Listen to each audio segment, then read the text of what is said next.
The news now. Trade and Industry Minister Ebrahim Patel is expected taking the stand at the hearings into the July riots. In fact, he's been doing so today. The Human Rights Commission looking into events in Gauteng. Those affected and community leaders also expected to be there. Now, we've got Silindelo Masikane who's covering that story for us. She's joining us now this hour to give us an update. Silindelo, good afternoon. I understand currently there is a break going on, but the minister has had some very interesting remarks to make about the July riots. Certainly so, and I think the testimony from the minister today is going to form a crucial part of the recommendations that will be made by this particular commission. As the Minister of Trade and Industry, his testimony really focused around the economic impact, the damage to infrastructure, small businesses, and what the state had to deal with around that fateful week in July, but also what the state had to do after that in order to try and recover, assist those businesses that were affected, assess the damage and see where the relief was really needed. And the minister started off, Bradan, by of course explaining his role as well as the department's role, as well as the information that they had around the days leading up to the unrest, saying that businesses and some structures within the community of trade and industry had given the information around the possible looting and violence that we saw, which the department passed on to the security clusters. And to quote him, he said what he believed happened in July was a law and order failure as well as a law and order challenge, but that the socio-economic conditions of the country provided fertile ground for what we saw unfolding, saying that there were those who had their own agenda to undermine constitutional order and used the frustrations of those who are poor and on the ground to light that match. And he spoke about the socio-economic conditions that involved high unemployment, poverty, as well as inequality. Let's take a listen. We note that at the time just prior to the unrest, if we took a snapshot of the country in June 2021, it would have indicated just short of 15 million people were employed. But on the other hand, 7.8 million people were unemployed and had actively looked for work in the preceding few weeks. If you count discouraged work seekers, you can add a further 3.3 million people.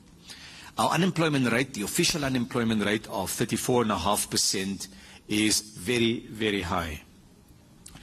But we also looked at the, if you like, moving target, that whilst we've had a challenge of unemployment for a number of years, that was aggravated by the pandemic. The pandemic disrupted global supply chains. It had an extremely negative impact on South African businesses. And during the pandemic, 2.2 million jobs were lost. So if you take the employment numbers prior to the COVID-19 pandemic, say at the start of 2020, and you compared it to the high point when the economy had the most severe challenges, 2.2 million people had lost their jobs. I see the minister really just painting a picture there that the conditions, our socio-economic conditions, were such that the July riots could take place, Silindelo. Certainly so. In fact, to quote him, Bradan, he described it as a perfect storm, saying the lack of law and order, the way in which the security cluster handled the situation, the conditions around how South Africans are suffering in terms of how they live their day-to-day lives, how they can't get jobs, how they're struggling to feed their families. Those conditions conditions is what really led to what we saw unfolding, saying that this particular unrest, he believes, was not a spontaneous event. He says it was well orchestrated and that there was a lot of planning involved. He says that during their site visits after the unrest, speaking to businesses, he said that they heard how sprinkler systems were deactivated, how there were gadgets used to, bomb ATMs and get through specific facilities. That requires, particular equipment and planning, saying you don't just do that overnight. And he was also saying that to avoid this in future, there needs to be a more concerted effort to really address these socio-economic conditions, because if they continue, we run the risk of what we saw in July definitely happening again. And he was saying that his department, in particular in response to the unrest, you would remember after that week, there was a lot of issues around resources getting to the affected areas and townships that were looted, medical supplies, food supplies. He says his department worked extremely hard to try and ensure that the N3 highway in particular, which is a main artery, was reopened, that they assisted those businesses that were affected and tried to offer some relief moving forward. But he says that the damage that was done during those days in July is certainly going to take some time to recover from, let alone the loss of life. Let's take a listen. In my view, given what you've said as the, shall we say, contrasting evidence that you've had from many different people, that this is what they call a perfect storm. It's where many different factors coalesce to create a terrible outcome.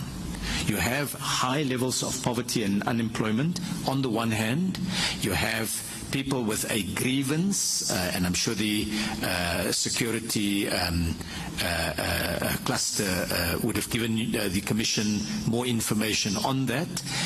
You have a sense of people living in a society of both plenty and poverty, and all of those coalesce in a moment like this. And why it's important to recognize the interconnectedness of it is that a simple law and order approach is not sufficient.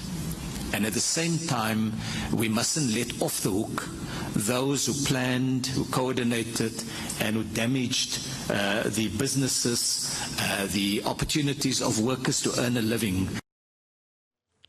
Thank you very much, Silindelo Masikane. There were comments there by the Minister of Trade and Industry, Ebrahim Patel, at today's hearings.